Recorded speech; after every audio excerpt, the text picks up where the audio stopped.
Hello everyone, welcome to the channel. आज के इस वीडियो लेक्चर में हम कानपुर यूनिवर्सिटी का बीए सिक्स सेमेस्टर का पायनियर्स ऑफ इंडियन सोशोलॉजी का पेपर सॉल्व कर रहे हैं, जिसका कि हम पार्ट वन ऑलरेडी डिस्कस कर चुके हैं आपसे। उसमें कुछ क्वेश्चंस को ऑलरेडी मैंने डिस्कस किया था। ये आपका करेंट पेपर है, 2025-26 का पेपर है। अगर आप सोशोलॉजी के किसी भी एग्ज़ाम के लिए प्रिपरेशन कर रहे हैं, पीजीटी जो कि अभी हो गया है, जेआईसी, जीटीसी, नेट या फिर सीयूईटी, या किसी भी कंपटीशन की सोशोलॉजी से प्रिपरेशन कर रहे हैं, बीए एमए सोशोलॉजी के स्टूडेंट हैं, तो जो ये वीडियो है ये आपके लिए बहुत हेल्पफुल होने वाला है। तो चलिए शुरू करते हैं। लास्ट वीडियो लेक्चर में मैंने 25 क्वेश्चंस को आपसे शेयर किया था, तो अब हम यहाँ पे 26 क्वेश्चन से देखने वाले हैं। Which of the following condition does S.C. Dubey consider necessary for modernization? S.C. Dubey ने निम्नांकित में से आधुनिकीकरण के लिए किस दशा को आवश्यक माना है? पहला है a system of ascribed status, प्रदत्त परिस्थिति की अवस्था। नेक्स्ट है an environment based on universal values, सार्वभौमिक मूल्यों पर आधारित वातावरण। नेक्स्ट है the use of western technology, पश्चिमी प्रौद्योगिकी का उपयोग। लास्ट है आपका एन इम्पार्शियल जुडिशियल सिस्टम, निष्पक्ष न्याय व्यवस्था। तो ऐसी दुबे मॉडर्नाइजेशन के बारे में डिटेल स्टडी करते हैं। मॉडर्नाइजेशन के लिए उन्होंने आधुनिकीकरण के लिए कौन सी दशा आवश्यक बताई है, ये आपसे पूछा है। तो उन्होंने ये कहा है कि इसमें से आपका ऑप्शन नंबर बी करेक्ट होने वाला है, सार्वभौमिक मूल्यों पर आधारित वातावरण, यानी कि an environment based on universal values. ये जो है, ये दशा जो है वो आवश्यक है आपके मॉडर्नाइजेशन के लिए। नेक्स्ट क्वेश्चन है आपका, what is the main method used by Ramkrishna Mukherjee to analyse Indian rural society? Ramkrishna Mukherjee ने भारतीय ग्रामीण समाज के विश्लेषण के लिए किस मुख्य पद्धति का प्रयोग किया? तो रामकृष्ण मुखर्जी जो हैं, उन्होंने जो भारत का ग्रामीण समाज है, इंडियन रूरल सोसाइटी है, उसको एनालाइज करने के लिए कौन सा मेथड उन्होंने यूज़ किया है?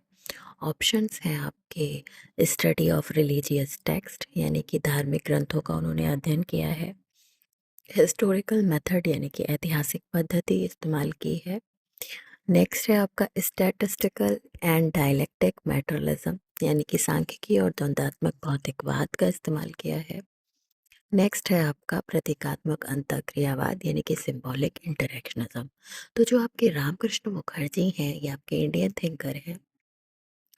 ये आपके डायलेक्टिक मैटरलिज्म और स्टैटिक्स को यूज़ करते हैं।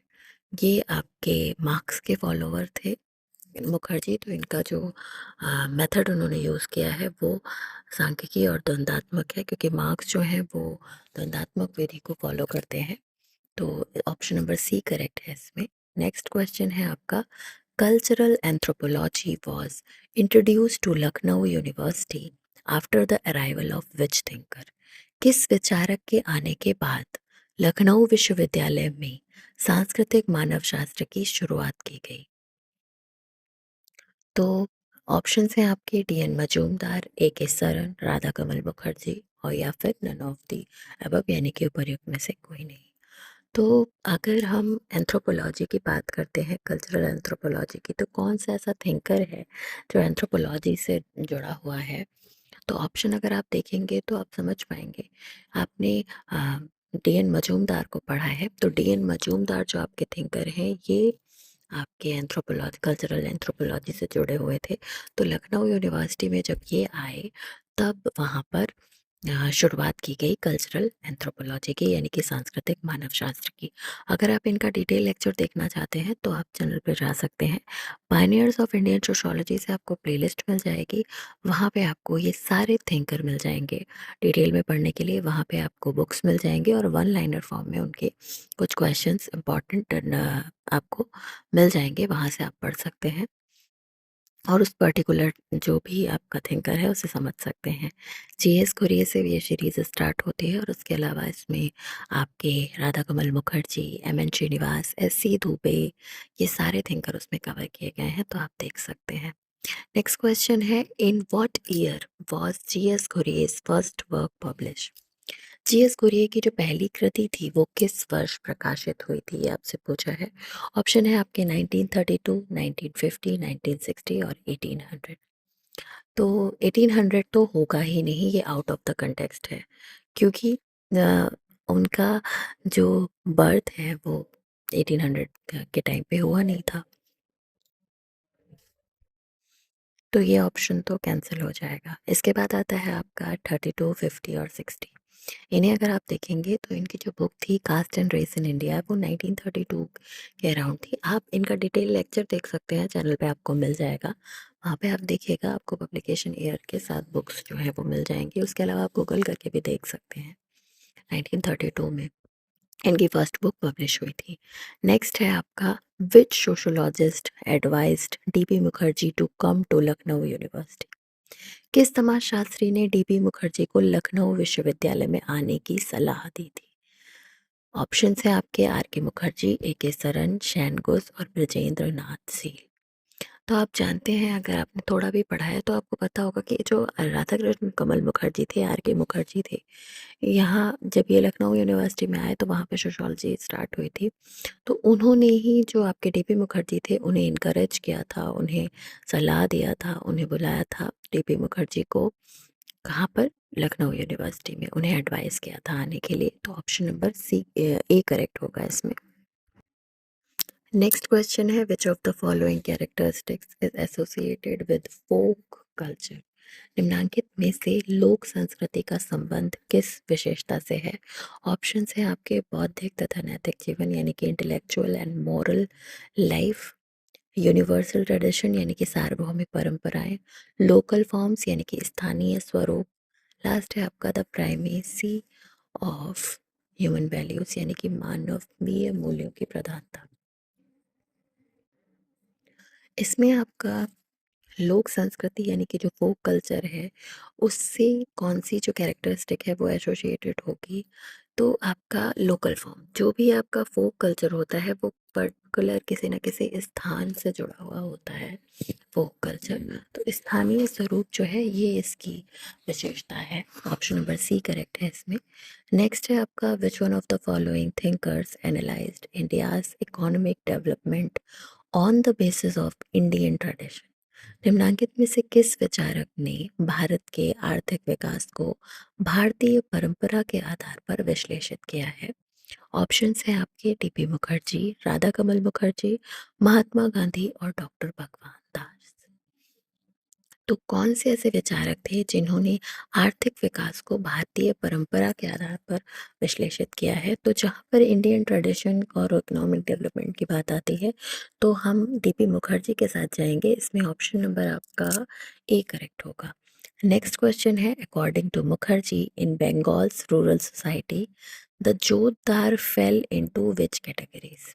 मुखर्जी के अनुसार बंगाल के ग्रामीण समाज में जोतदार किस श्रेणी में आते हैं? ऑप्शन है आपका, भूस्वामी यानी कि लैंडलॉर्ड क्लास, गवर्नमेंट एम्प्लॉयज यानी कि सरकारी कर्मचारी, क्राफ्टमैन यानी कि शिल्पकार, लैंडलेस लेबर यानी कि भूमिहीन मजदूर। तो डीपी सॉरी, यहाँ पे बात आई है, जो आपके मुखर्जी हैं वो बंगाल की जो रूरल सोसाइटी है उसमें जो जोतदार जो हैं वो उन्हें किस कैटेगरी में वो देखते हैं? तो इसमें आपका भूस्वामी वर्ग यानी कि लैंडलॉर्ड जो क्लास है वो आएगा। ऑप्शन नंबर ए करेक्ट है इसमें। नेक्स्ट है आपका, DP Mukherjee emphasised field work as a scientific approach to sociology, this statement is? DP Mukherjee ने समाजशास्त्र को वैज्ञानिक रूप देने के लिए क्षेत्र कार्य पर आधारित अधिक बल दिया है। तो जो डीपी मुखर्जी थे उन्होंने फील्ड वर्क को बहुत ज़्यादा एम्फेसाइज किया है या नहीं, ये आपसे पूछा है। तो ऑप्शन सी करेक्ट है ये, ऑप्शन नंबर सी, यानी कि ऐसा नहीं किया उन्होंने। नेक्स्ट है, which of the following anthropologist said that the only option for change for India is modernisation. निम्न में से किस मानवशास्त्री ने कहा है कि भारत के लिए परिवर्तन का विकल्प आधुनिकीकरण ही है? ऑप्शंस हैं इरावती कर्वे, लुई डोमो, एस.सी. दुबे, डी.पी. मुखर्जी। तो जो एंथ्रोपोलॉजिस्ट हैं, कौन हैं जो ये कहते हैं कि कौन से मानवशास्त्री ऐसे हैं जो ये कहते हैं कि अगर हम परिवर्तन चाहते हैं तो उसके लिए मॉडर्नाइजेशन ही जो है वो एक मात्र हमारे पास उपाय है। तो ये एस.सी. दुबे कहते हैं, ऐसा एस.सी. दुबे का मानना है। ऑप्शन नंबर सी करेक्ट है। नेक्स्ट क्वेश्चन है आपका, what is the name of Ramkrishna Mukherjee famous book on rural structure? Ramkrishna Mukherjee की उस प्रसिद्ध पुस्तक का नाम क्या है जो ग्रामीण संरचना पर आधारित है? Village India, the dynamics of rural society, caste in modern India, Indian village. तो जो ये बुक है इनकी, the dynamics of rural society जो है, ऑप्शन नंबर बी करेक्ट है इसमें। ये इनकी बहुत ज़्यादा प्रसिद्ध पुस्तक है जो कि ग्रामीण संरचना यानी कि रूरल स्ट्रक्चर पर बेस्ड है। नेक्स्ट है आपका, which of the following is not an element of rural community? निम्नलिखित में से कौन सा ग्रामीण समुदाय का तत्व नहीं है? ऑप्शंस हैं अ सेंस ऑफ बिलोंगिंग, हम की भावना, कल्चरल डाइवर्सिटी यानी कि सांस्कृतिक विविधता, टेरिटरी और सेल्फ रिलायंस यानी कि क्षेत्र और आत्मनिर्भरता। तो अगर आप इसे ठीक से देखेंगे तो आप एनालाइज कर पाएंगे कि ग्रामीण समुदाय में हम की भावना होती है, एक टेरिटरी भी होती है, एक क्षेत्र भी होता है, और वो कहीं न कहीं सेल्फ डिपेंडेंट भी होते हैं, सेल्फ रिलायंस भी होते हैं, आत्मनिर्भरता होती है उनमें। लेकिन उनमें बहुत ज़्यादा आपको विविधता नहीं देखने को मिलेगी, कल्चरल डाइवर्सिटी देखने को नहीं मिलेगी। तो ऑप्शन नंबर बी करेक्ट होगा। यहाँ पे आपसे नहीं पूछा है, जहाँ पे भी आपको नहीं पूछा जाए, तो उस नहीं टर्म को ज़रूर से हाइलाइट कर लें कि आपसे नहीं पूछा जा रहा है, तो हम नहीं को पहले देख लेंगे कि नॉट यहाँ पे कहा गया है। नेक्स्ट है आपका, how many main classes did Mukherjee identify in agrarian structure? Mukherjee ने कृषि संरचना में मुख्य रूप से कितने वर्ग की पहचान की थी? तो मुखर्जी जो थे उन्होंने कृषि संरचना में कितने वर्गों की पहचान की है? 2 वर्ग उन्होंने बताए हैं, यानी कि 2 क्लासेस। नो क्लास बताया है, कोई वर्ग नहीं बताया। 3 क्लासेस बताए हैं या फिर 8 क्लासेस बताए हैं। तो मुखर्जी जो है वो आपके 3 क्लासेस बताते हैं, आपके शोषक, मध्यम और शोषित, यानी कि एक्सप्लॉयटर्स हैं, मिडिल क्लास है और एक्सप्लॉयटेड हैं। एक तो है जिन जो शोषक हैं, जो शोषण कर रहे हैं, बीच में एक मिडिल क्लास उन्होंने बताई, और लास्ट उन्होंने बताई जो शोषित हैं, जिनका कि एक्सप्लॉयटेशन हो रहा है वो। नेक्स्ट है आपका, according to Desai, what is the basis of class struggle in Indian society? Desai के अनुसार भारतीय समाज में वर्ग संघर्ष का क्या आधार है? आधार क्या है?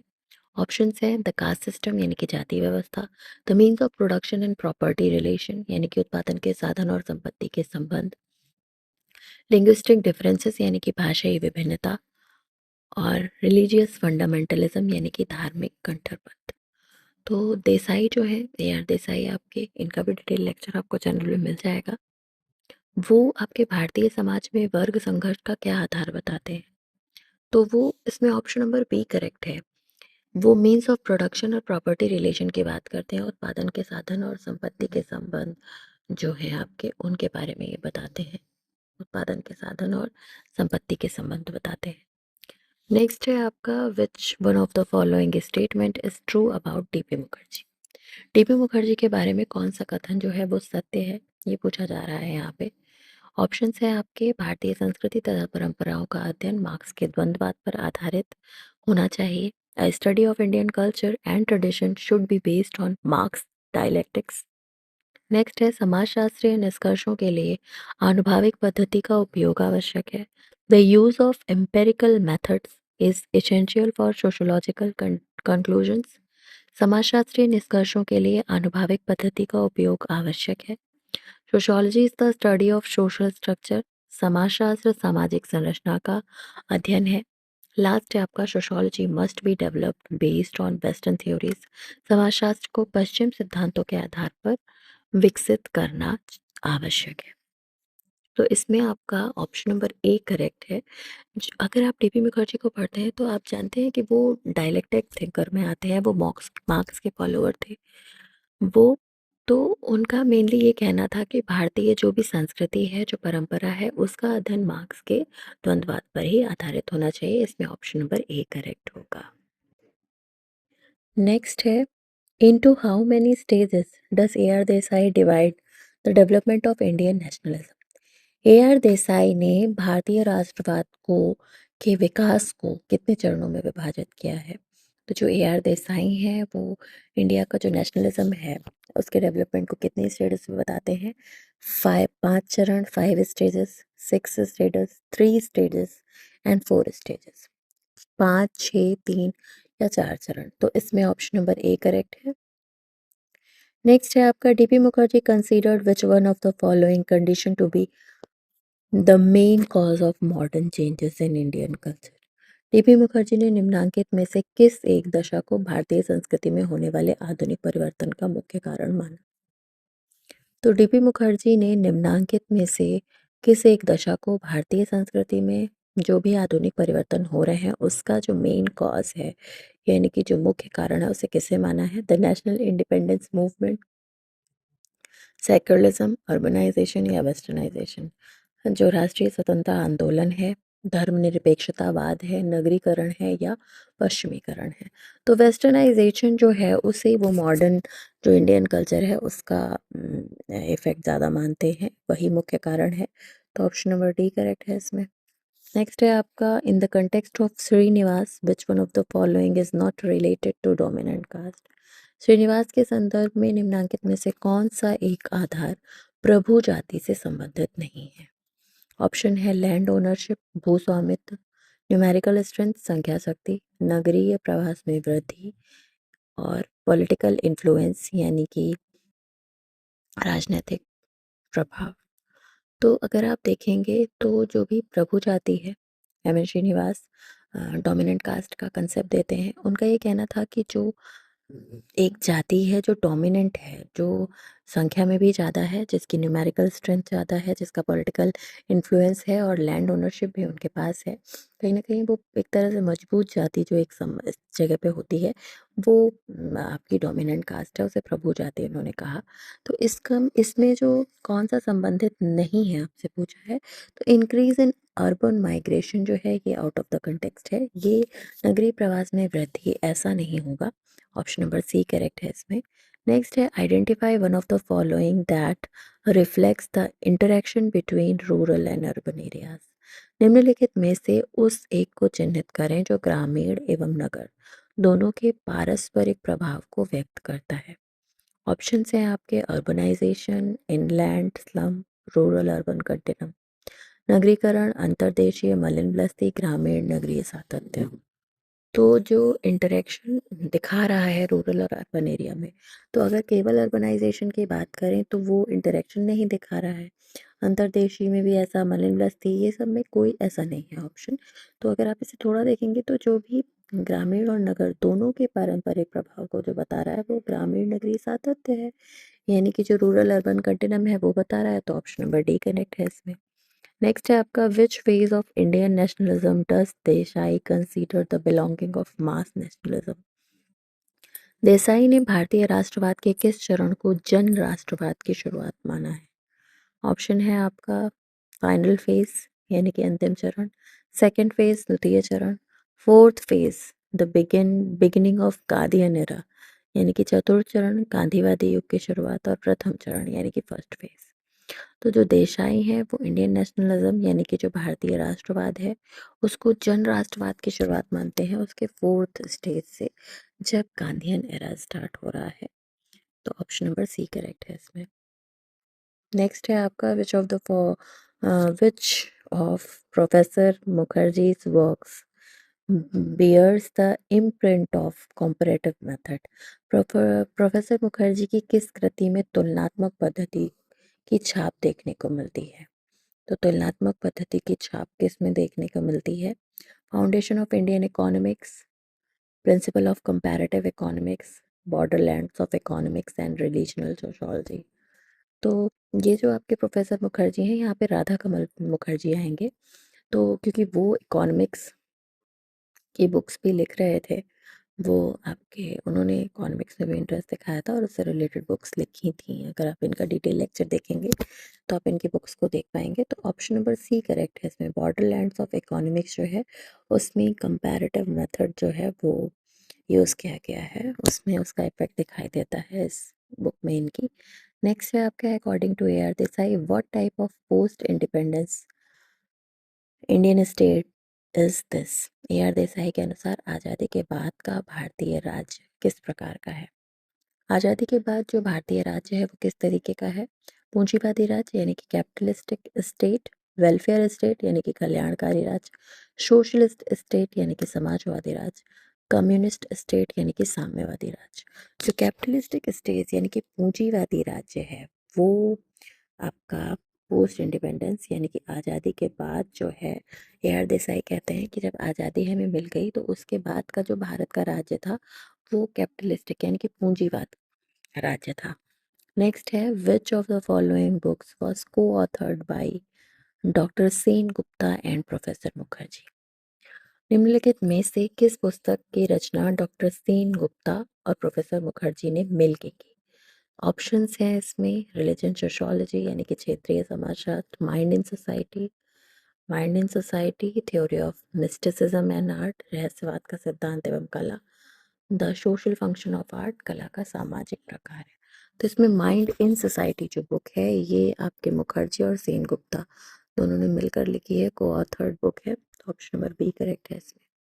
नेक्स्ट है आपका, in his famous work dynamics of rural society, Ramkrishna Mukherjee primarily studied rural society in which region. Ramkrishna Mukherjee ने अपनी प्रसिद्ध पुस्तक डायनेमिक्स ऑफ रूरल सोसाइटी में मुख्य रूप से कहाँ के ग्रामीण समाज का अध्ययन किया है। ऑप्शन है आपके, Tamil Nadu, region of south India, दक्षिण भारत के तमिलनाडु क्षेत्र का, पंजाब का कृषि क्षेत्र यानी कि agriculture region of Punjab, West Bengal specially undivided Bengal यानी कि पश्चिम बंगाल विशेषकर अविभाजित बंगाल, और वेस्टर्न उत्तर प्रदेश यानी कि पश्चिमी उत्तर प्रदेश। तो अगर आप उन्हें डिटेल में पढ़ते हैं तो आप देखते हैं कि जो रामकृष्ण मुखर्जी हैं वो ये जो बुक लिखते हैं आपकी डायनेमिक्स ऑफ रूरल सोसाइटी, वो कहाँ के, तो वो वेस्ट बंगाल यानी कि जो स्पेशली आपका जब डिवाइड नहीं हुआ था बंगाल अलग, तो उसकी उन्होंने स्टडी की है, पश्चिम बंगाल की। ऑप्शन है, which classification does Mukherjee offer to understand the class structure in Indian rural society. Mukherjee ने भारतीय ग्रामीण समाज में वर्ग संरचना को समझने के लिए कौन सा वर्गीकरण प्रस्तुत किया है। ऑप्शंस हैं, अर्बन क्लास, रूरल क्लास यानी कि शहरी और ग्रामीण वर्ग, क्लास 1, क्लास 2, क्लास 3, वर्ग 1, 2, 3, रूलिंग क्लास, रूल क्लास यानी कि शासक वर्ग और शासित वर्ग, लास्ट है आपका अपर कास्ट, मिडिल कास्ट और लोअर कास्ट यानी कि उच्च जाति, मध्य जाति और निम्न जाति। तो इसमें से ऑप्शन नंबर बी करेक्ट है आपका, क्लास 1, क्लास 2, क्लास 3। ये थे आपके टोटल 50 क्वेश्चंस। ये आपके 2 वीडियो लेक्चर में कवर किए गए हैं इसके 50 क्वेश्चंस को। पार्ट 1 ऑलरेडी आपको मिल जाएगा, ये इसका पार्ट 2 था। इसमें मैंने 50 क्वेश्चंस को कवर किया है। आपका हाफ पेपर जो है वो कंप्लीट हो गया है। आगे के क्वेश्चंस को हम अलग वीडियो लेक्चर में कवर करेंगे। ये जो आंसर की है ये आपके यूनिवर्सिटी से, जो कानपुर यूनिवर्सिटी आपके जिसका एग्ज़ाम पेपर आप देख रहे हैं उनके ही थ्रू ये आंसर की है, लेकिन फिर भी आप एक बार क्रॉस वेरीफाई कर सकते हैं अपने आंसर्स को। आई होप ये वीडियो लेक्चर आपके लिए बहुत हेल्पफुल रहेगा। अगर आप सोशियोलॉजी के स्टूडेंट हैं और ये जो भी लेक्चर है, वीडियोस हैं, आप अपने फ्रेंड्स के साथ, फैमिली के साथ शेयर कर सकते हैं जो भी सोशियोलॉजी के स्टूडेंट हैं स्पेशली उनसे।